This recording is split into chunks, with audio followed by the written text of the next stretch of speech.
Amém? Vamos abrir a Bíblia, a palavra de Deus, Jeremias, capítulo de número 22.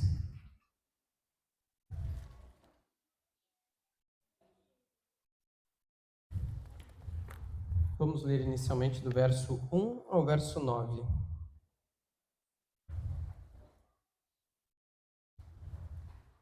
Dando sequência à nossa série de mensagens, vamos ver hoje todo o capítulo 22. Quem quiser acompanhar aqui no telão, diz assim a palavra do Senhor. Assim diz o Senhor: desce à casa do rei de Judá e anuncia ali esta palavra e dize: ouve a palavra do Senhor, ó rei de Judá, que te assentas no trono de Davi, tu, os teus servos e o teu povo, que entrais por estas portas. Assim diz o Senhor: executai o direito e a justiça e livrai o oprimido das mãos do opressor.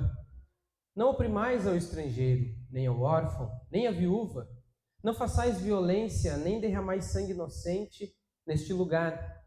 Porque se deveras cumprirdes esta palavra, entrarão pelas portas desta casa os reis que se assentarão no trono de Davi, em carros e montados em cavalos, eles, os seus servos e o seu povo. Mas, se não derdes ouvidos a estas palavras, juro por mim mesmo, diz o Senhor, que essa casa se tornará em desolação. Porque assim diz o Senhor acerca da casa do rei de Judá: tu és para mim Gileade e a cabeça do Líbano, mas certamente farei de ti um deserto e cidades desabitadas. Designarei contra ti destruidores, cada um com as suas armas. Cortarão os teus cedros escolhidos e lançá-los-ão no fogo. Muitas nações passarão por esta cidade, e dirá cada um ao seu companheiro: por que procedeu o Senhor assim com esta grande cidade? Então se lhe responderá: porque deixaram a aliança do Senhor seu Deus, e adoraram a outros deuses e os serviram. Até aqui, os irmãos podem assentar-se.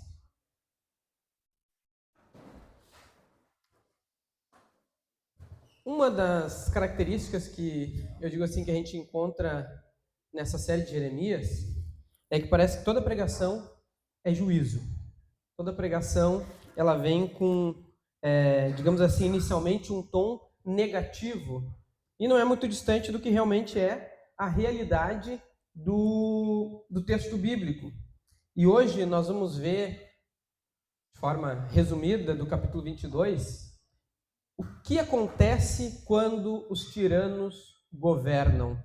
O que acontece quando os maus governam? E é o que nós vemos e é o que nós lemos aqui nesse texto. Uma pergunta que a gente pode fazer é: quem é o seu rei e como que ele governa? Quem é o seu rei e como ele governa? Todo mundo tem um rei. Tem uma canção famosa que diz: você terá de servir a alguém. E com certeza ela está certa. Você precisa mesmo servir alguém, mesmo que esse alguém seja você mesmo.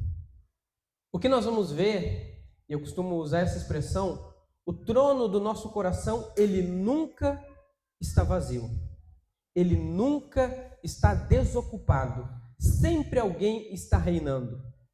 É alguma coisa, é alguma pessoa, nem que seja você mesmo, é algum tipo de relacionamento, algum tipo de ideologia, algum tipo de prática, mas o trono do seu coração, ele nunca está vazio. E não é exclusividade apenas do cristão, mas o trono de todo ser humano, ele nunca está vazio. E há algo terrível quando os tiranos governam. Há uma expressão que diz que existe o castelo mal assombrado chamado eu. Nós vamos ver o que acontece para uma nação quando os maus governam e, parafraseando, o que acontece no nosso coração quando o mal também governa o nosso coração. E muitas vezes esse mal está descrito em nós mesmos. que é sempre que a Escritura Sagrada nos mostra. Por exemplo, os principais sacerdotes de Israel escolheram seu rei no julgamento de Jesus perante Pôncio Pilatos. Em João, capítulo 19, verso 14, Pilatos diz o seguinte: eis aí o vosso rei. Porém, eles clamavam: fora, fora, crucifica-o. Disse então Pilatos: vou crucificar o vosso rei? Responderam os principais sacerdotes: não temos rei senão a César. Então, no momento em que Jesus está perante Pilatos e perante a multidão, os religiosos principalmente, eles dizem: não, Jesus não é nosso rei é César. E eles queriam ali, de certa medida, não apenas nominar quem era o seu rei, mas também dizer para Pilatos: pode crucificar ele, porque na verdade não é ele quem reina sobre nós, mas é o próprio César. E essas palavras são, de certa medida, arrepiantes, e os líderes de Israel rejeitaram aquele que é o supremo rei dos reis e senhor dos senhores, aquele que é o rei dos céus, sobre todos os habitantes da terra. E eles preferiram então servir a César, servir ao Estado, servir ao governo, do que servir a própria pessoa de Cristo. Porém, isso não é muito distante do que nós temos acompanhado no livro de Jeremias.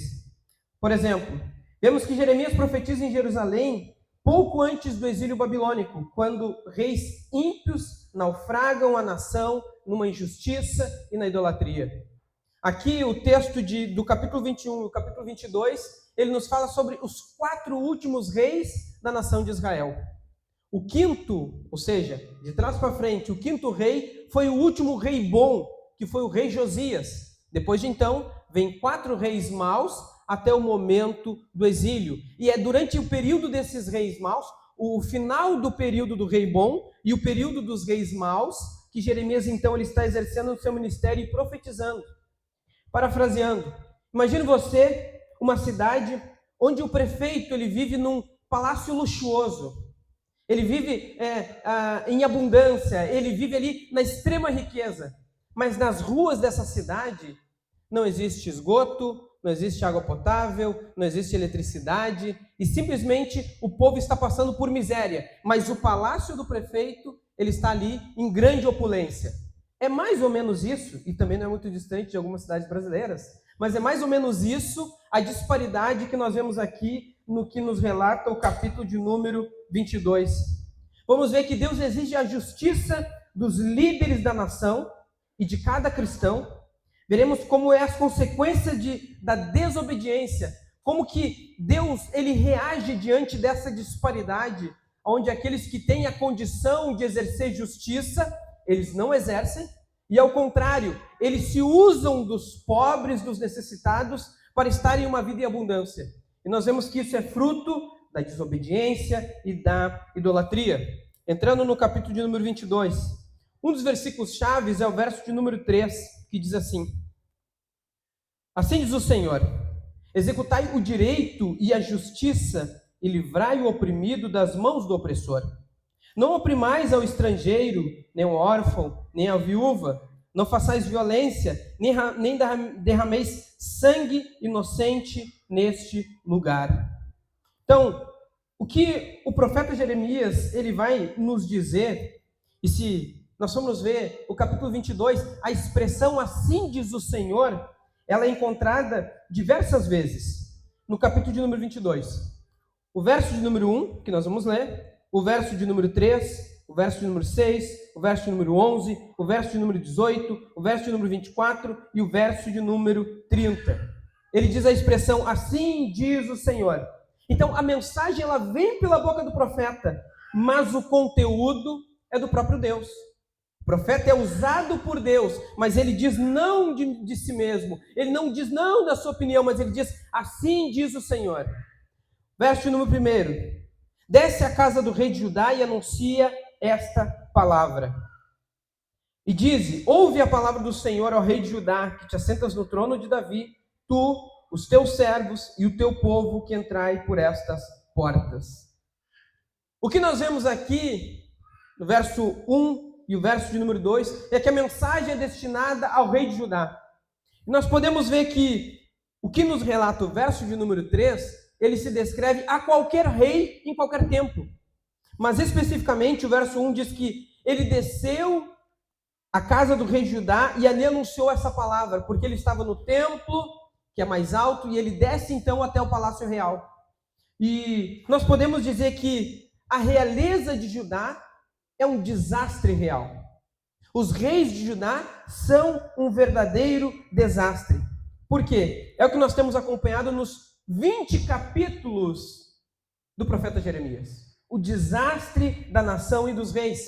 E nós vemos que normalmente os reis são os últimos a sofrerem os efeitos de um julgamento divino, ou os efeitos da idolatria, os efeitos da desobediência, seja questões econômicas, sejam questões de segurança, porque os reis eles têm riqueza, eles têm soldados a seu dispor, eles são os últimos a sofrer os efeitos de uma nação que está se degradando. Agora no capítulo 22 é como nós estamos vendo, como se fosse assim, agora o juízo de Deus está chegando na elite. O juízo de Deus está chegando naqueles que são os últimos. Por quê? Nós vemos que o reino de Davi, a Bíblia Sagrada diz que é um reino que não terá fim. Então, a ideia é que os reis de Judá, os descendentes de Davi, eles sempre estarão no trono. Mas agora, até para estes, a palavra de Deus chega e diz, há um tempo do fim.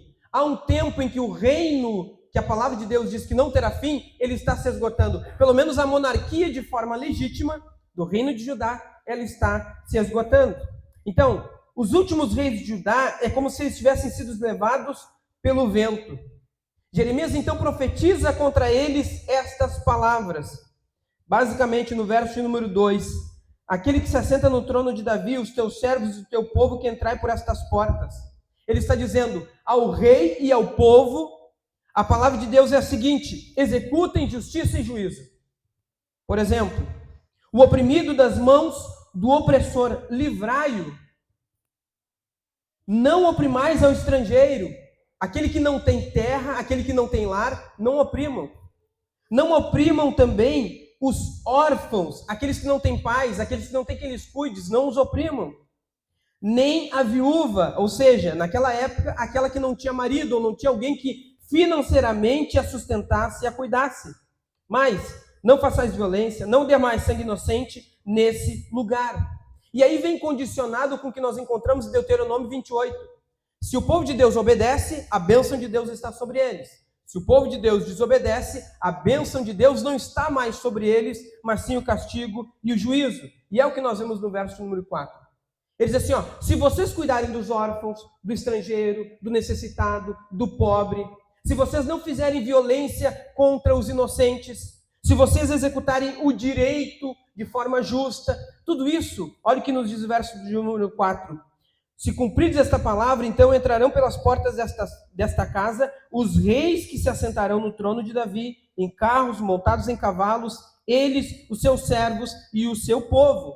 Se vocês obedecerem conforme a palavra de Deus, a bênção de Deus recairá sobre Judá. Agora o verso de número 5 diz, mas, se não derdes ouvidos a estas palavras, juro por mim mesmo, diz o Senhor, que essa casa se tornará em desolação. E veja bem, Deus diz o seguinte, eu juro por mim mesmo, eu sou o fiel da balança. Se vocês desobedecerem, idolatrarem, causarem violência àqueles que são que não têm condição, se vocês causarem mal àqueles que são necessitados, viúvas, os órfãos, as viúvas, os estrangeiros, tudo isso eu digo por mim mesmo. Eu, o próprio Deus, estou dizendo, essa casa vai ser desolação. Os reis, os seus servos e o povo, porque me desobedeceram. Então, exigir justiça e igualdade em todos os níveis da vida da nação é aquilo que livraria o desastre iminente.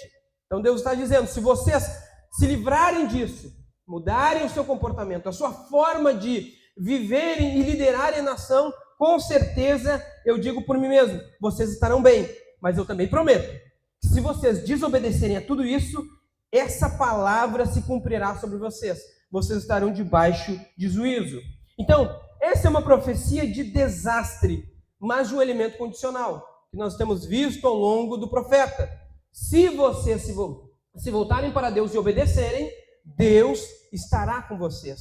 Deus estará abençoando vocês. E o que nós vemos então, a partir dessa introdução, é que o Senhor ele começa a profetizar sobre a casa de Judá no verso de número 6. E ele diz assim: porque assim diz o Senhor acerca da casa do rei de Judá: tu és para mim Gileade, cabeça do Líbano, mas certamente farei de ti um deserto e cidades desabitadas.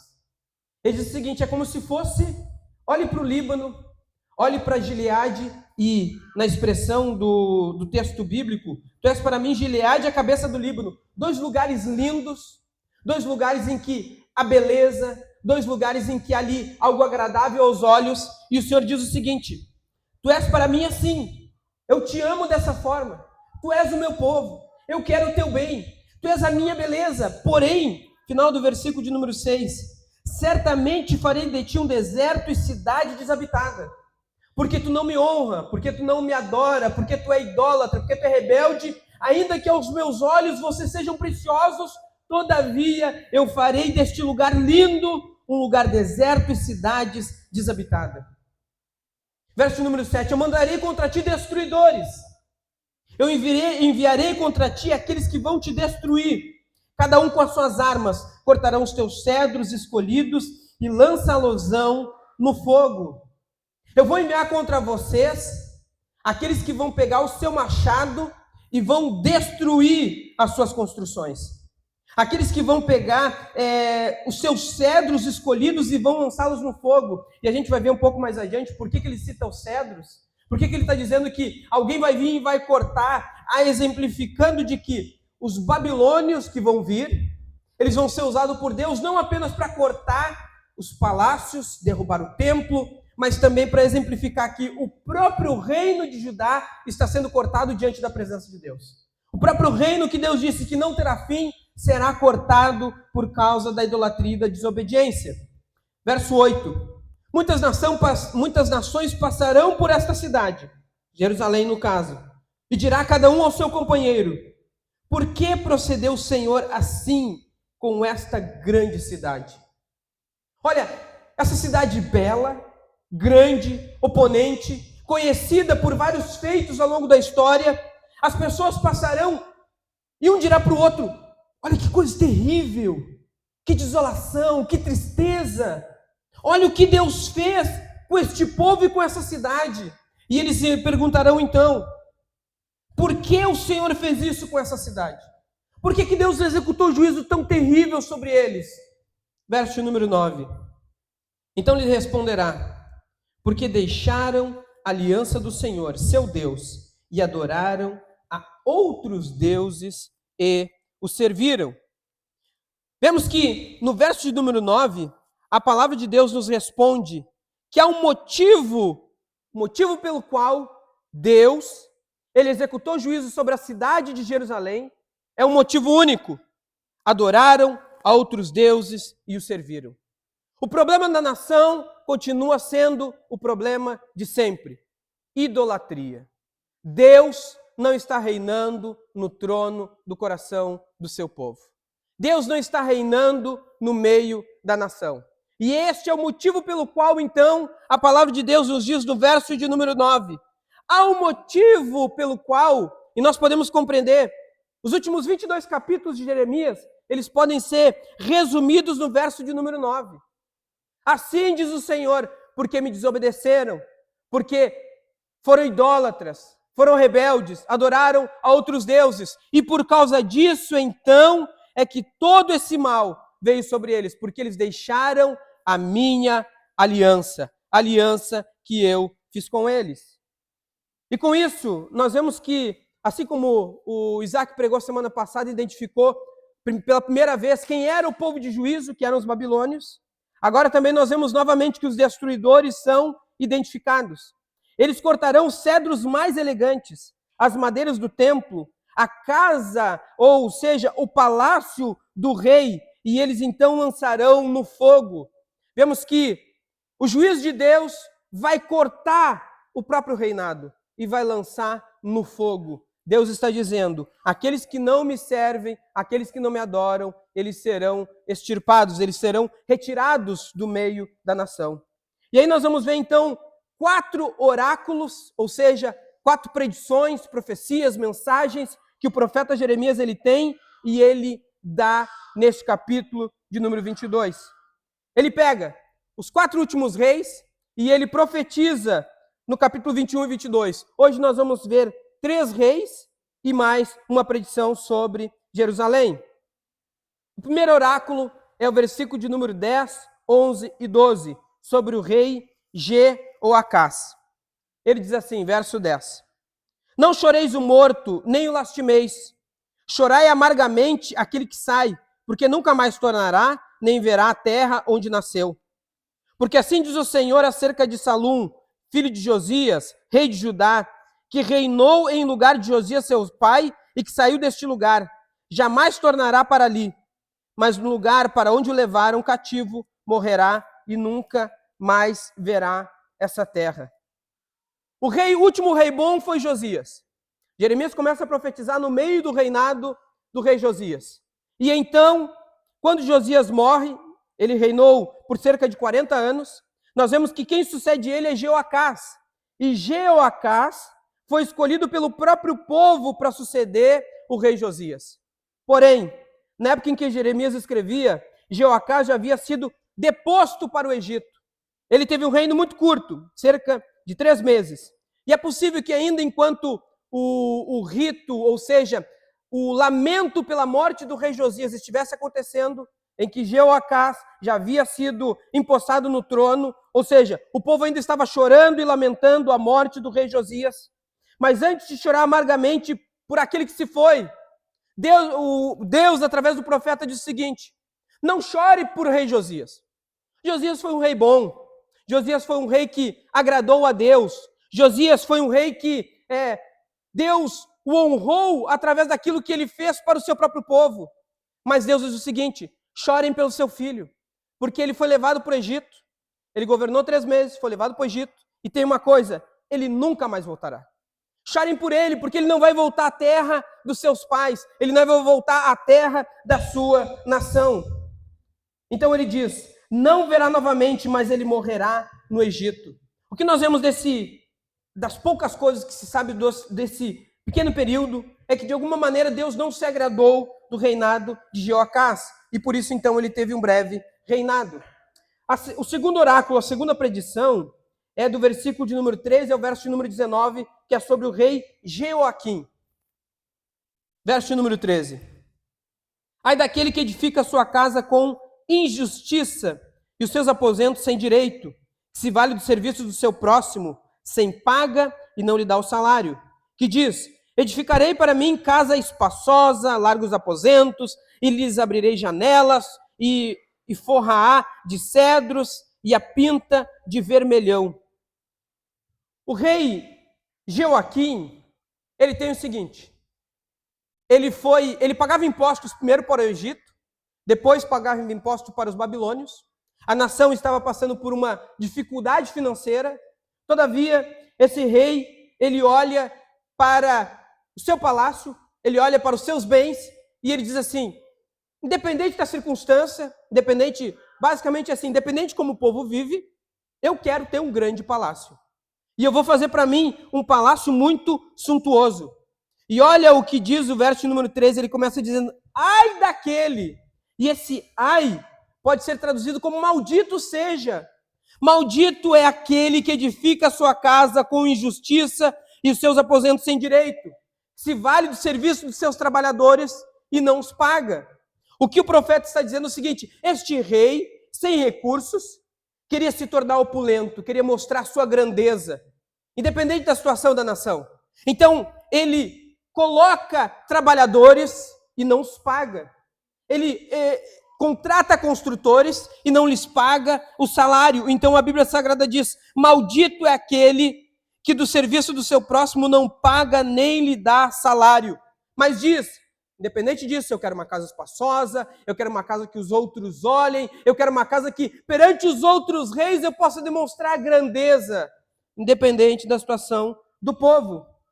Verso número 15 então diz, reinará tu só porque rivalizas com outro em cedro?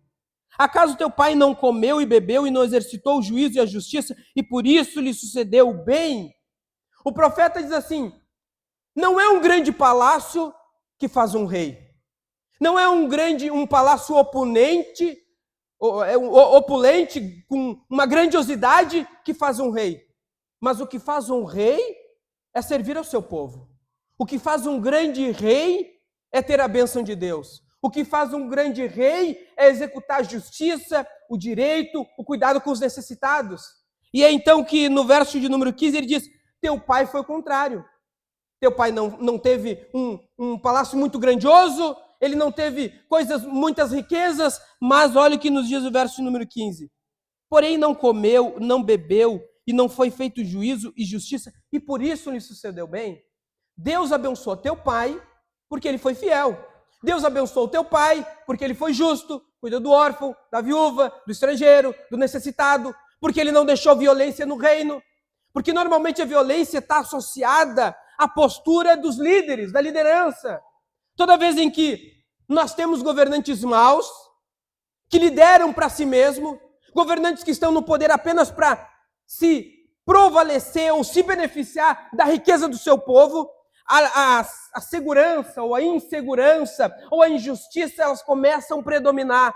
Por quê? Porque ele não está olhando para o seu governo justo, mas ele está olhando apenas para si mesmo. Mas Deus diz: maldito é aquele que se beneficia em prol dos necessitados e ainda deixa o seu povo passar necessidade.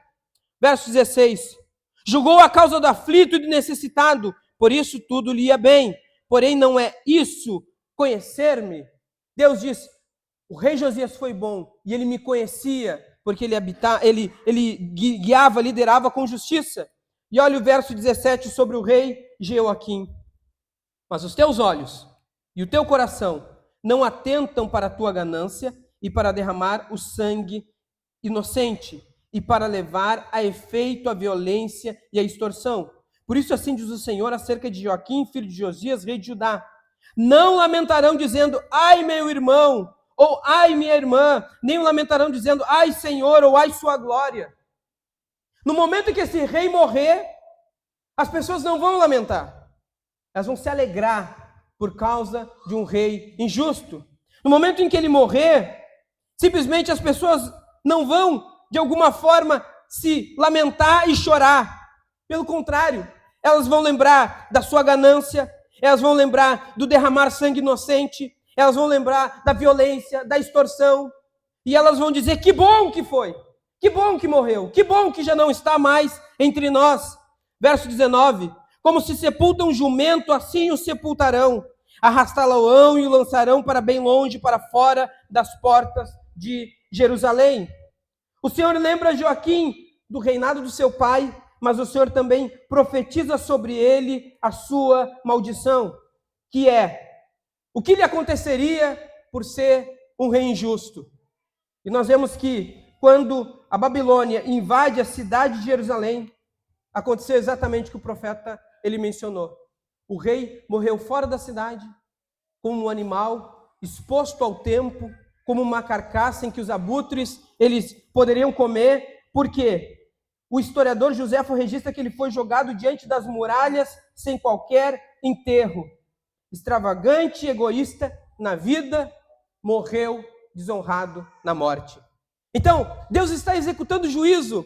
E nós vemos que lá no versículo de número 5, quando Deus diz: eu juro por mim mesmo, se vocês fizerem tudo que é mal, se os reis fizerem tudo que é mal aos meus olhos, eu juro por mim mesmo, essa casa se tornará em desolação. Não apenas o patrimônio da nação, mas também os reis, as pessoas, aqueles que praticam a injustiça, aqueles que na vida foram extravagantes e egoístas, na morte serão desonrados e esquecidos. E a palavra do Senhor se cumpre na vida de Joaquim, fruto da infidelidade e da desobediência.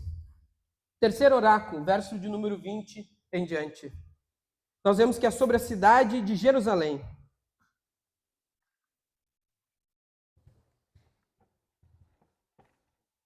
Do verso 20 ao 23. Sobe ao Líbano, ó Jerusalém, e clama, e ergue a voz. Em Bazã, e clama desde Abarim. Por que estão esmagados todos os teus amantes? Sobe ao Líbano, ó Jerusalém, e clama e ergue a voz. Falei contigo na tua prosperidade, mas tu disseste, não ouvirei.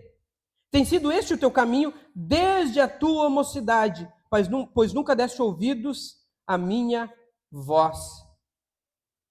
Deus diz o seguinte: vai nos teus amantes, vai nos teus aliados. Jerusalém, pega aqueles outros reinos que tu fazia conluio e sobe a eles. Sabe onde eles estão? Eles estão destruídos. Eles não podem mais te ajudar. Não há para quem você possa recorrer. Deus diz assim: falei contigo na tua prosperidade.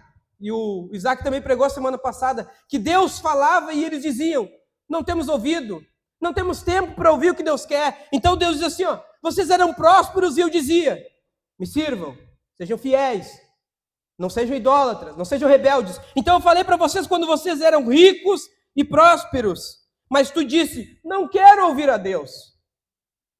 Tem sido este o teu caminho desde a tua mocidade. Nunca ouviu a minha voz. Você está sempre debaixo da minha bênção. Eu estou sempre enriquecendo, trazendo a vocês bênçãos. Eu estou sempre trazendo a vocês milagres. Olha para a história de Israel, quanta coisa extraordinária Deus fez. Então é como se Deus dissesse: desde sempre eu estou dizendo para vocês, mas vocês não querem me ouvir. Você sempre foi rebelde à minha voz. Então nós vemos que este oráculo contra Jerusalém, essa cidade pujante, uma cidade profundamente amada, mas desobediente. E aí o texto bíblico ele vai personalizar Jerusalém como uma mulher, e é dito que ela vai subir as montanhas e lutar pelo seu destino. Nós vemos que ele vai dizer que é como alguém que está em trabalho de parto. Versículo de número 21 em diante, 22 em diante. O vento apacentará todos os teus pastores, e os teus amantes irão para o cativeiro. Então certamente ficarás envergonhada e confundida por causa de toda a tua maldade. Ó tu que habitas no Líbano e fazes o teu ninho nos cedros, como gemerás quando te vierem as dores e as angústias, como da que está de parto. O povo de Jerusalém não conseguiu um milagre. Aquele Deus que sempre veio em providência, sempre veio no último minuto, sempre veio trazendo milagres extraordinários, que nós vemos sempre que um povo se levantava contra o povo de Deus. Quando Deus queria, Ele permitia que o povo fosse escravizado, o povo então chorava, clamava, Deus levantava um libertador. É o que nós vemos lá, exemplificando o livro de Juízes. O povo se rebela, Deus traz um opressor, o povo chora, se arrepende, Deus traz um libertador, o povo esquece a bênção de Deus, ele se rebela, e assim sucessivamente. Então agora nós vemos que parece que o ciclo se quebra, porque o povo de Jerusalém não consegue um milagre. Quando os babilônios invadem os portões da cidade, então a profecia de Jeremias se cumpre. Jerusalém está envergonhada, confundida, por causa de toda a sua maldade. É o que Deus diz lá: se me obedecerdes e fores fiéis, vocês terão a minha bênção. Mas Jerusalém não foi fiel àquilo que Deus estava lhe profetizando. Então que nós entramos no último oráculo, que é o versículo de número 24 ao versículo de número 30. Oráculo sobre Joaquim ou Jeconias. Verso número 24.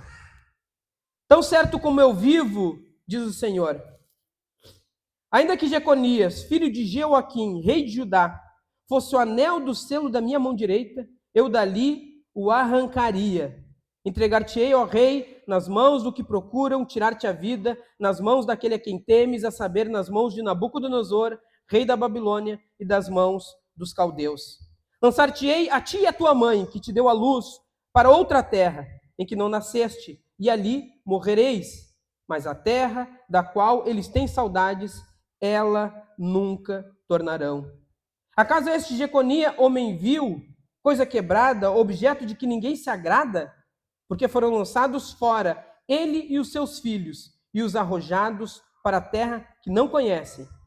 Ó terra, terra, terra, ouve a palavra do Senhor. Assim diz o Senhor: registrai este como se não tivera filhos, homem que não prosperará nos seus dias, e nenhum de seus filhos prosperará para se assentar no trono de Davi e ainda reinar em Judá. O que nós vemos no último trecho, que é o quarto oráculo sobre o rei Joaquim. É que Deus diz assim, o rei, normalmente, ele tinha um anel, que era o seu selo, que era a sua, digamos assim, o seu selo real, aquilo que ele autenticava como sendo pertencente ao seu reino, ao seu reinado ou à sua autoridade. E Deus diz assim, tão somente como eu vivo, diz o Senhor, parafraseando lá o que nós vemos lá no início, quando Deus diz sobre prometer por si mesmo. Ainda que Jeconias, filho de Joaquim, rei de Judá, fosse o anel do selo da minha mão, eu arrancaria. Ainda que ele fosse o selo ou o anel que está na minha mão, ele não reinaria. Por quê? Porque eu não me agradei dele. Pelo contrário, eu vou entregá-lo ao rei da Babilônia. O que ele mais teme é morrer. O que ele mais teme é morrer nas mãos de Nabucodonosor. É justamente o que eu vou fazer com ele. Por quê? Ainda que tivesse um anel no dedo de Deus, ele teria arrancado. Foi tratado como uma peça de cerâmica quebrada. Ele diz assim, esse é homem vil, coisa quebrada, objeto de que ninguém se agrada. Mais um rei mau, e o penúltimo rei mau, antes do rei Zedequias, que é o último rei que vai acontecer legitimamente o exílio babilônico. Este é o penúltimo rei, então, e o último dentro do capítulo 22, em que nós vemos que o oráculo de Jeremias, ele profetiza. E sobre eles temos duas profecias. O primeiro, verso 24 e 27. Provavelmente foi composto logo após a sua capitulação, quando ele foi pego. E o segundo é logo após a sua deportação. O primeiro afirma em termos fortes, mais profundo, que o rei será lançado no cativeiro e nunca mais voltará. A semelhança do outro filho de Josias, que foi para o cativeiro e não voltou mais, Deus diz, ele também, a terra que ele tanto ama, ele não verá mais. Não só ele, como também a sua mãe. E o segundo oráculo é que nenhum descendente de Joaquim se sentará no trono de Davi. Foi deposto e todos os direitos no que diz respeito à sua realeza. Deus diz o seguinte, ele tem filhos, mas nenhum filho reinará. Ele tem 7 filhos, mas nenhum filho entrará na linhagem real. Ou seja, ele vai ser privado de honra. Entrou como se fosse sem filhos no registro da história. E sabe o que é interessante? Se vocês quiserem abrir, Mateus, capítulo de número 1 e versículo de número 11. Mateus, verso 1 e verso 11, que fala sobre a genealogia de Jesus. O texto de Mateus 1, ele nos fala o seguinte, de Abraão até Davi, 14 gerações. De Davi até o cativeiro, 14 gerações. E do cativeiro até Jesus, 14 gerações. Olha o que nos diz o verso de número 11. Josias gerou a Jeconias e a seus irmãos no tempo do exílio na Babilônia. Esse último oráculo sobre o rei Joaquim ou Jeconias, ele está lá na descrição da genealogia de Jesus. Apesar de todo o juízo de Deus sobre ele, sabe o que o texto bíblico nos fala? Jesus vem da descendência do rei Jeconias. Então, a Bíblia Sagrada ainda registra que mesmo que ele não teve filhos, todavia, a palavra do Senhor ela nos mostra que ele é nomeado como um dos antepassados de Jesus. E esse epitáfio, ou seja, aquilo que está escrito lá no túmulo, digamos assim, do rei Jeconias, ele serve o mesmo para toda a linhagem de Davi. Com o exílio da Babilônia, Israel parece ter chegado ao fim da monarquia legítima. Quando chega o exílio, então, nós vemos que o texto bíblico vai nos dizer que encerrou-se a genealogia de Davi no reinado de Judá. E com isso nós vemos que, apesar de tudo, lá no capítulo 1 do Evangelho de Mateus, a Bíblia relata que ele faz parte da descendência de Jesus Cristo. Rapidamente, então, vamos para as nossas aplicações. Afinal de contas, o que é que tudo isso, estes oráculos, essas predições, essas mensagens contra os reis de Judá, contra os opressores, aqueles que causam violência, aqueles que são injustos, que não exercem o direito, aqueles que foram rebeldes, idólatras, de tudo isso. O que a Bíblia Sagrada nos diz? O que nós podemos aprender? Que há um rei que vem em nome do Senhor. O que nós vemos em comum entre todos os reis de Judá é que todos morreram. Todos passaram pela morte. O que nós vemos em comum em todos os habitantes de Jerusalém é que todos morreram. Todos foram à sepultura e passaram pela morte. Todos enfrentaram a morte, mas só um é o Rei eterno de Judá, o verdadeiro descendente de Davi, que reina sem fim, Jesus. Por quê? Jesus é o único rei que não foi levado pela morte. Jesus venceu a morte. Jesus venceu a morte enquanto todos os outros reis fracassaram. E não apenas Jesus aqui como o Messias, o Salvador, mas nós vemos que Jesus é verdadeiramente da descendência de Davi. Não é à toa que dentro do plano divino, Jesus faz parte da descendência de Davi e a promessa de que ele reinaria. Então, Jesus venceu a morte enquanto todos os outros fracassaram. Jesus foi fiel aonde todos os outros foram idólatras. Jesus foi justo e amoroso aonde todos os outros foram cruéis. Jesus cuidou dos necessitados enquanto todos os outros os exploraram. Jesus é o verdadeiro rei de Judá. O que isso nos mostra, meus irmãos?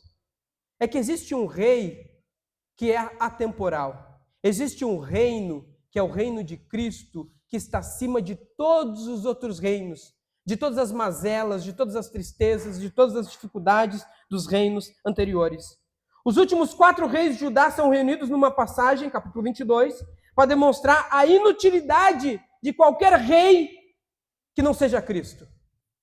Os outros reis vivem por luxo e governam pela tirania. Qualquer rei terreno é inútil se não estiver debaixo do reinado de Cristo. Qualquer rei que estiver no nosso coração é inútil se não estiver debaixo do reinado de Cristo.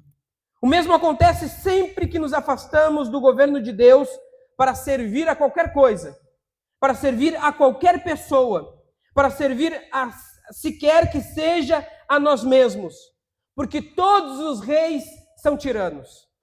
Qualquer coisa, qualquer pessoa ou você mesmo, se estiver reinando no seu coração, você será um tirano. O que nós vemos em comum é que os reis buscam luxo e tirania, e o nosso coração sem Cristo também, ele está em busca de luxo e de tirania. Nós queremos o que é melhor para nós mesmos, nós queremos o que é melhor independente daquilo que é a nossa fidelidade ou não a Deus, se Cristo não estiver reinando no nosso coração. Um teólogo, ele diz o seguinte: a emancipação da bendita vontade de Deus sempre envolve escravidão a algum capataz pior.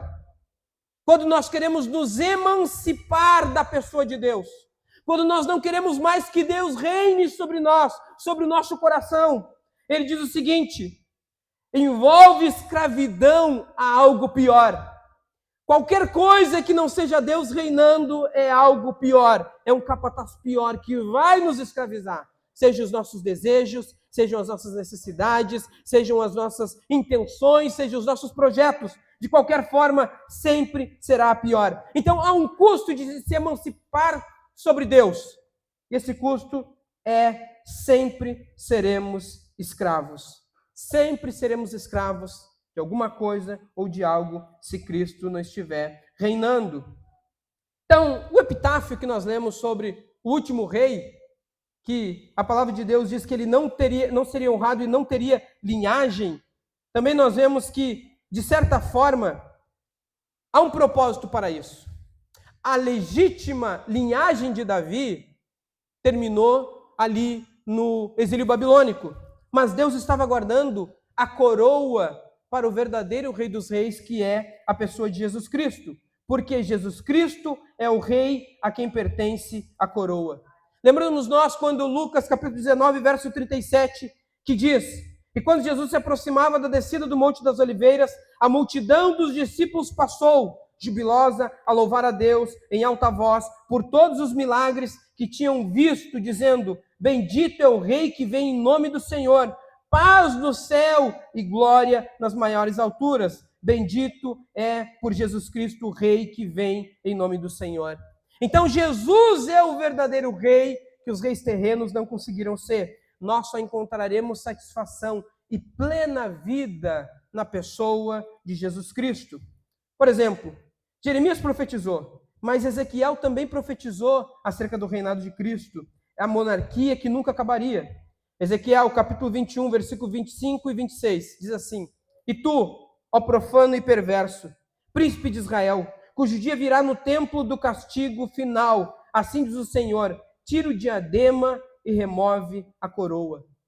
Ezequiel profetiza que os reis maus perderiam a sua coroa, mas olha o que nos diz o verso de número 27 do capítulo 21 de Ezequiel, que um rei ainda está vindo, o verdadeiro legítimo do trono de Davi, e Deus disse que a coroa, verso 27 do capítulo 21, já não será, até que venha aquele a quem pertence de direito, e a ele darei. Cristo é o único e verdadeiro rei pelo qual nós devemos deixar reinar no nosso coração. Se Cristo não reinar, de qualquer forma, nós estamos sendo escravizados. Bendito é o Rei Jesus. Primeira aplicação é: Cristo é o verdadeiro Rei. Segundo, quem governa a sua vida? Quem é o seu Rei no seu dia a dia? Quem governa você, não do ponto de vista de conhecimento teórico, teológico, bíblico, sabemos que deve ser Cristo, mas quem governa você na prática, no seu dia a dia, na sua rotina, nas suas decisões, naquilo que você faz, onde você gasta o seu tempo, onde você aplica seus recursos.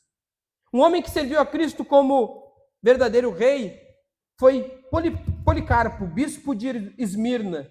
Por volta do ano, ele viveu do ano 70 ao ano 155 depois de Cristo. Policarpo, quando os romanos exigiram que todos os cidadãos adorassem a César como um deus, os romanos exigiam: César é o nosso Senhor e Rei, é o nosso Deus. Então Policarpo se recusou, foi preso, foi amarrado a uma estaca e preparado para ser queimado. Então os seus algozes lhe perguntaram: diga-nos agora, qual é o problema de simplesmente você dizer que César é o Senhor e oferecer incenso, quando isso pode salvar a sua vida? Policarpo então respondeu: durante 86 anos tenho servido a Cristo e ele nunca me fez nenhum mal. Como então posso blasfemar contra o meu Rei e meu Salvador? Diante da perseguição, se mostrou fiel a Cristo, o Rei. Policarpo, o que nós vemos é que ele não foi fiel apenas na hora em que foi colocado diante das chamas, mas Policarpo foi fiel durante 86 anos da sua vida, servindo a Cristo, e ele diz: ele nunca me fez nenhum mal. Como posso blasfemar? Então, a pergunta que nos fica é: a fidelidade é um modo de vida que nós temos vivido? É um modo de dizer se nós temos vivido ou não e servido a Cristo como o nosso Rei? Eu separei para que nós possamos colocar dentro do que é as aplicações do que seria servir a Cristo no nosso dia a dia 4 exemplos práticos. Prioridade e compromisso. Será que no nosso dia a dia nós temos prioridade e compromisso de que Jesus Cristo é o nosso Rei? Por exemplo, assim como um súdito é leal ao seu rei, colocar Cristo como Rei da nossa vida implica em priorizá-lo em nossas decisões, nossos tempos e nosso recurso. Que é justamente o que nós vemos que os reis que eram do reino de Judá, eles não fizeram. Eles não priorizaram servir a Deus usando o seu tempo, seus recursos, suas condições para garantir a justiça, o direito, a segurança e a boa vida dos seus cidadãos. Então, para nós, prioridade e compromisso nós temos priorizado nas nossas decisões, nos nossos tempos e nos nossos recursos, que somos fiéis súditos da pessoa de Cristo? Ainda, sobre a nossa obediência e o nosso estilo de vida. Reconhecer Cristo como Rei significa obedecer aos seus mandamentos e viver um estilo de vida que reflita essa lealdade. O que o nosso estilo de vida, ou ele fala sobre a nossa obediência a Cristo, será que ele reflete? Será que está ali caracterizado pela forma como nós vivemos, que somos verdadeiros filhos de Deus, servos de Cristo? Ou será que ele mostra que nós servimos mais a nós mesmos do que a pessoa de Jesus Cristo? Se lembre, se Cristo não reina, nós estamos escravos de algum tipo de coisa ou de alguma pessoa. Ainda sobre nosso servir a Cristo no dia a dia. Serviço e dedicação. Um rei, um soberano, espera que seus súditos sirvam ao seu reino. Da mesma forma, reconhecer a Cristo como rei implica em dedicar nossos dons, talentos e tempos ao serviço do seu reino, que se manifesta na igreja e na nossa comunidade. Então, do ponto de vista de serviço e dedicação, a fidelidade a Cristo se traduz em engajamento na proclamação do Evangelho, na comunhão dos santos, em fazermos com que Cristo seja manifestado àqueles que não conhecem, ou fazer com que Cristo seja manifestado àqueles que lhe servem. De que forma? Atos de serviço, usar nossas habilidades para abençoar outras pessoas e propagarmos a mensagem do Evangelho. No nosso dia a dia, sobre serviço e dedicação, o quanto dos nossos recursos, o quanto do que nós somos, nós temos dedicado ao servir ao nosso Rei, servindo a igreja e a comunhão dos santos. E por último, no nosso dia a dia, sobre resistência e outras lealdades. Um verdadeiro súdito não pode servir a dois senhores. Um verdadeiro súdito não pode servir a reis opostos. A fidelidade a Cristo como rei exige que resistamos a outras lealdades que venham competir com a nossa devoção a Cristo. Nós não podemos servir a dois senhores, nós não podemos servir a nós e a Cristo. Nós não podemos servir a Cristo e as coisas deste mundo.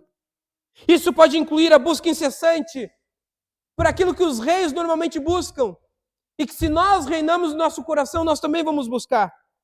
Nós podemos buscar incessantemente poder, riqueza, reconhecimento, adesão a algum tipo de ideologia, valores que contradizem os princípios do reino de Deus.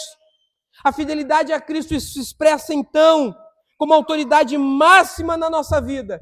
E nós devemos dizer que qualquer outra influência só é possível se estiver debaixo do senhorio de Cristo. Do contrário, nós temos que rejeitar. Somos verdadeiros súditos da pessoa de Jesus.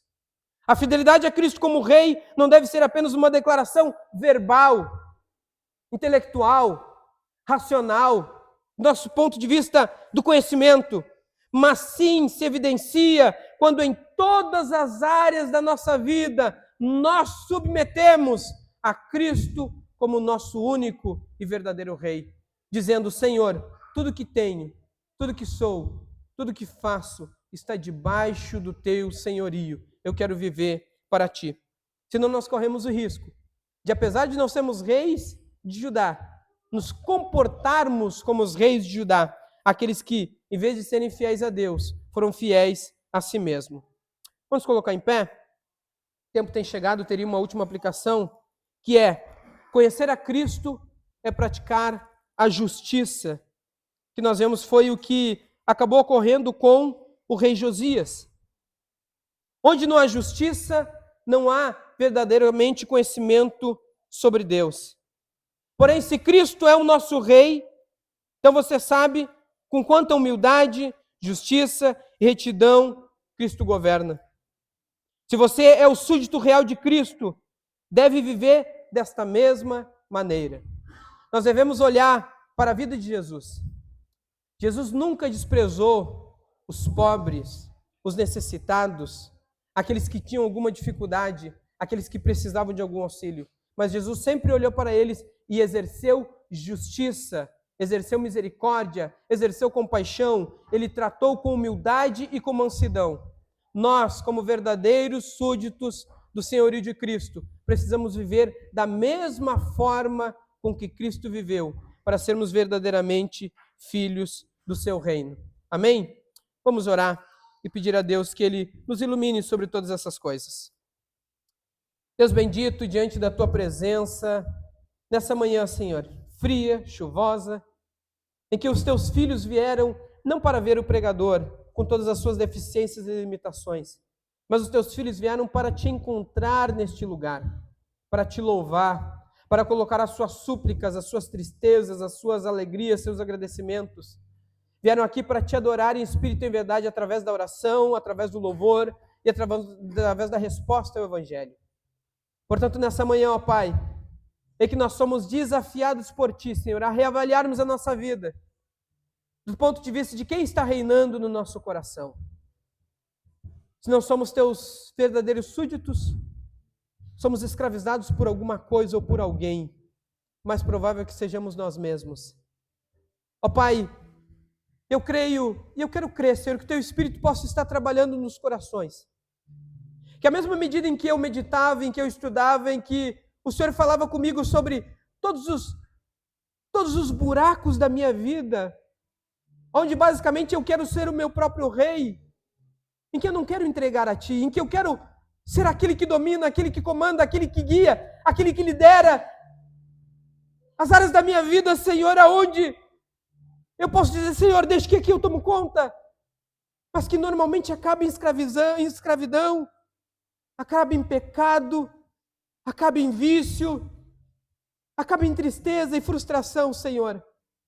Mas aí a Tua palavra nos diz, há um verdadeiro sentido para vivermos uma vida plena, é quando Tu reinas sobre todas as áreas da nossa vida, é quando Tu reinas sobre o nosso coração. E como igreja, Senhor, talvez, muitas vezes nós queremos dizer que pertencemos a Ti, mas às vezes também queremos liderar e dominar como se pertencesse a nós, como se nós tivéssemos a capacidade de dizer para onde deve ir, para onde não deve ir, o que deve ser feito.